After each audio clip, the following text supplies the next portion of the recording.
the things that we were doing and practicing and how we were selling in 2020 have changed significantly in 2024. We are seeing buyer behavior has changed.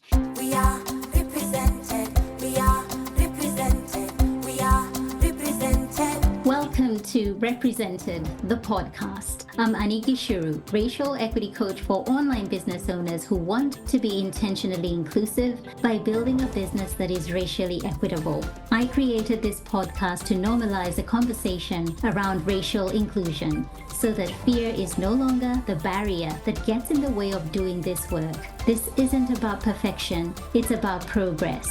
Whether you're taking your first steps or you're well-versed in the journey towards racial equity, this space is for you. So welcome home, friend. Let's get started. From coast to coast, around the globe, we are represented. We are represented. We are represented. We all know first impressions count. Yet, rather than putting their best foot forward, most big-hearted, well-intended coaches are unknowingly starting their relationships with their prospective Black, Brown, Indigenous, and people of color clients off on the wrong foot by making statements such as the following. No, no, no, no, no. Where are you from originally? Wow, your English is so good for a Black person. Your skin tone is not dark enough. Are you sure you're from Africa? We have a scholarship program to support people just like you. These subtle yet gut-punching microaggressions can feel like death by 1,000 cuts for a person of color as they are continually reminded they don't belong. That is why I've put together a training called Microaggressions 101, where I help you to understand how to hold safer spaces in your online coaching business that will see you serve a wider and more racially diverse audience. For instant access, head over to anigishuru.com/LT. That's anigishuru.com, gichuru.com/LT. The LT is for live training, and you can find this link in the show notes. Welcome back. Welcome back. I am so excited to have you here with me again. I would love to know, where are you tuning from?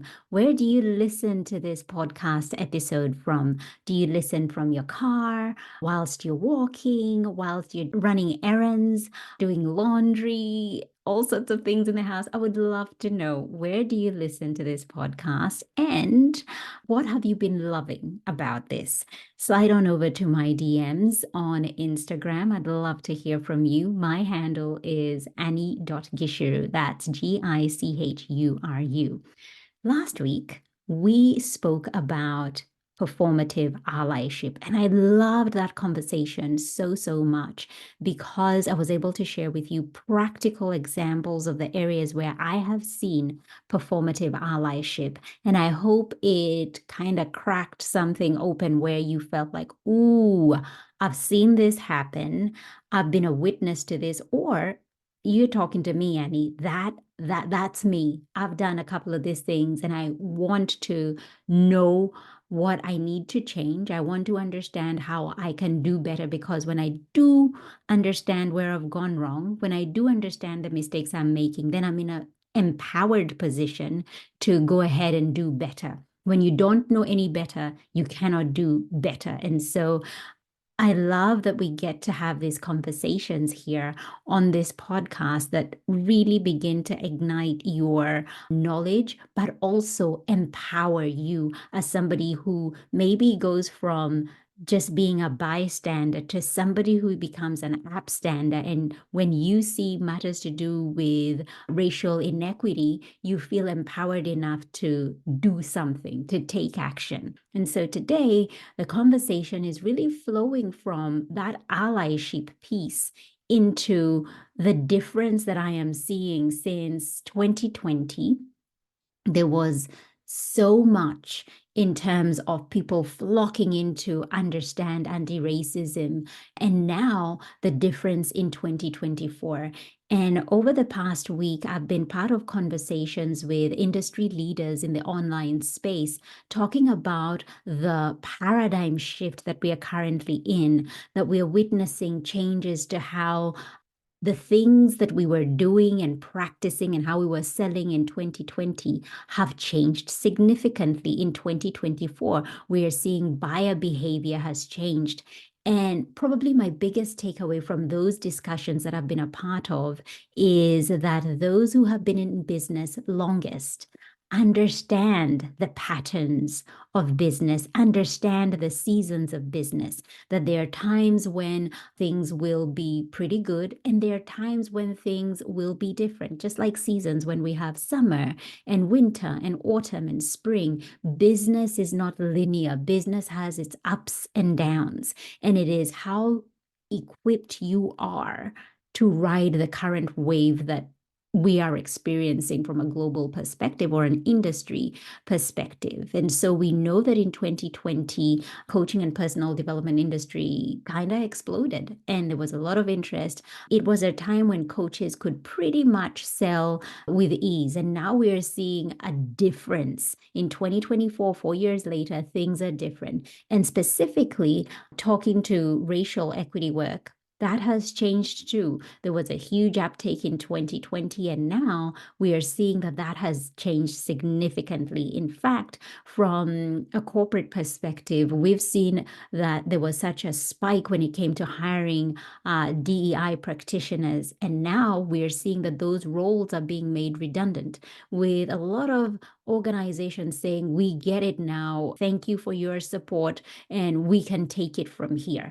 And this is because this work has been deprioritized. We're not hearing much of it in terms of headline news, and so because that has seemed to have quietened down, even though for people of color, for Black, Indigenous, and people of color, we know that when it comes to issues to do with race, there is nothing quiet about that. There is nothing in terms of incidences and attacks having quietened down. It's just how they're reported. It's the fact that not everything is reported. And so if there's one thing that I know when it comes to racial equity work, it is not going anywhere. Whether the cycle is of high demand or the cycle is a little bit quiet, the work of racial equity is not going anywhere. And the current situation we are in 2024 is not new. Those who have been doing this work for a long, long time know the waves, and that there are times when there's a lot of demand for the work and other times it is quiet. And so today, I want to share with you what I am witnessing with my clients and the people that I am supporting, and what those who are saying yes to this work, what is leading them to do this work, and how they're doing this work differently in comparison to 2020.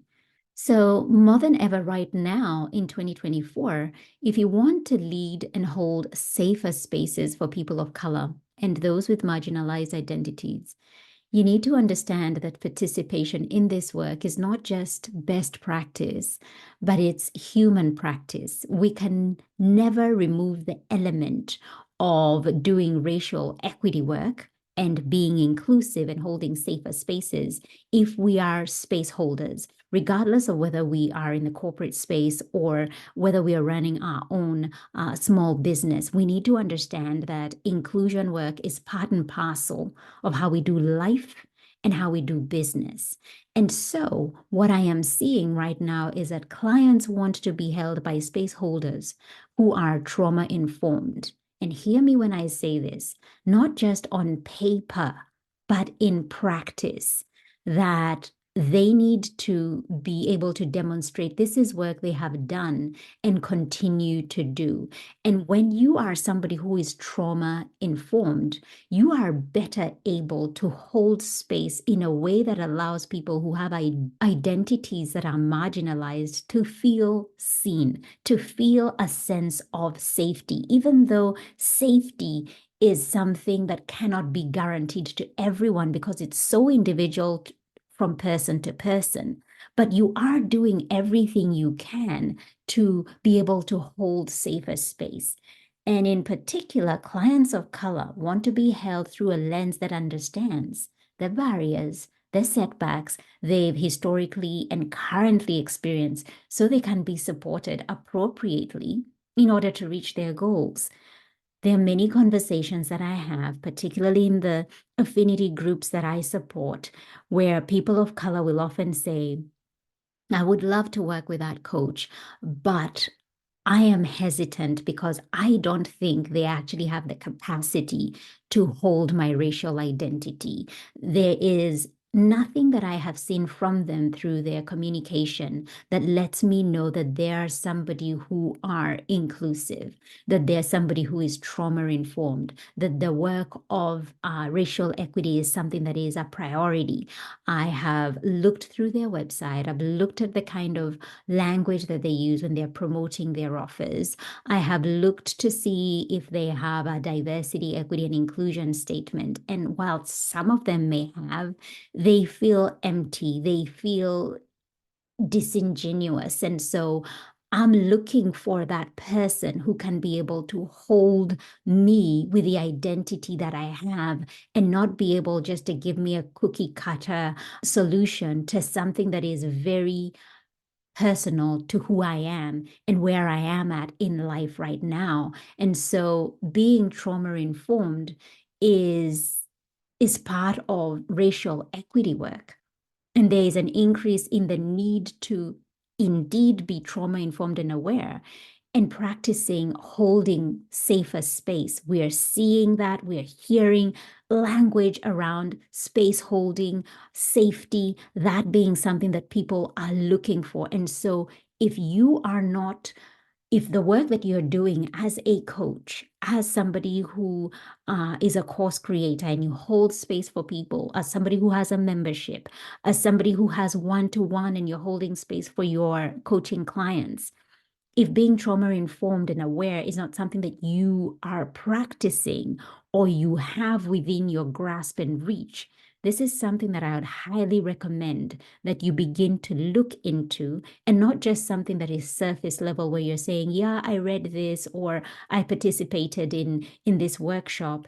This is going to increasingly be a necessary thing that you need to have as somebody who is a space holder. It's not a good to have, it is a necessity in order for you to be able to truly hold space that is reflective of the different identities that people hold and be able to hold that in a way that allows people to feel truly seen.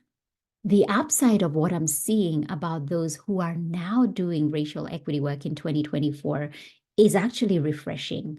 Back in 2020, there was that stampede of so many people coming through, and the demand was just not, you couldn't keep up with it. The demand of educate me, educate me, educate me. And the fact that majority of it wasn't sincere or genuine. A lot of people just wanted to tick a box. There was a lot of virtuous signaling. Yes, I've done this course. Yes, I've read this book. Yes, I've watched this documentary. And it ends there. They are probably have that shock factor for that initial moment.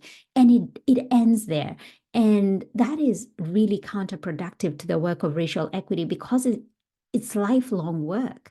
And so it's not something you can do right now and just tick a box. It's something that you need to learn to embed in your life and in your business. And in fact, if you're somebody who is quite aware about anti-racism, it needs to begin from a personal perspective first before you can even go and touch your business. And so what I am seeing now is that there isn't a knee-jerk reaction. that those who are doing this work are coming from a place of sincerity, are coming from a place of being genuine. And the idea of shame and guilt is not there. It's not what has led them there, where they have been shamed or felt so guilty that this is work that they haven't done, that they've come to the table of this work. No, there's a genuine desire. It's not a knee-jerk reaction. And I have seen that this is very much tied to their values as a human. This is how they want to show up as a human being. This is how they want to operate because their values dictate how they show up and how they do business. And so this work of inclusion, racial equity, is very much tied to how they operate. And so no knee-jerk reaction here, a deep, sincere need to do this work. And there is beauty for me as an educator when I get somebody like that coming in to work with me, because you don't feel as though you're trying to push them or carry them across, to the other side. The desire is there, and the pace as well is different. They are not in a hurry to be educated. They are pacing themselves, knowing that this is lifelong work. So the idea of reading a book is one that is read with pace. It's not, I read that book last month, and what's the next one I can read? And it is even revisiting things that perhaps they have learned before and going back and realizing I have a deeper understanding now. I'm able to go a layer deeper because I've sat with this for some time and I'm revisiting it, having experienced or witnessed some of the things that I have been learning and reading. And now the work and what I am beginning to consume is making a lot more sense for me. The first time I read it, I kind of glossed over it. But the second time I'm coming into this, I'm going a little bit deeper and I'm understanding. So they're pacing themselves. There isn't a hurry. And for me, as an educator as well, it is a joy to teach when the pressure is not there. I don't feel like I need to be giving you results or that you need to see the results tomorrow. There's an understanding that this is going to take time. And in order for me to see those results, I need to invest in something that is sustainable. And sustainability, a lot of times, comes from how you pace yourself. And another thing that I am seeing is that they are action takers and they are intentional in the steps that they are taking to create racial equity in their business. That this is not just, I've read that book, I've done this exercise, I've journaled, okay, put that away. They're taking action. What have I learned from here? What can I take away? And a lot of the action begins through having conversations. And I've said this before, having conversations within your spheres of influence. So if you're running a group program, being able to take action, to have conversations about racial equity, bringing in somebody to, have a masterclass where they're teaching this and you are in many ways being an ally and learning alongside your clients and bringing this work to reality, that this is not work that you're just doing on your own, but this is work that you're sharing, you're taking action. And so I'm seeing that translating into the home front, the desire that they have to raise their children, those who are moms, how they want to raise their kids, the conversations that they're having with them, the kind of exposure to matters to do with race, whereby it's not so sanitized and they're very intentional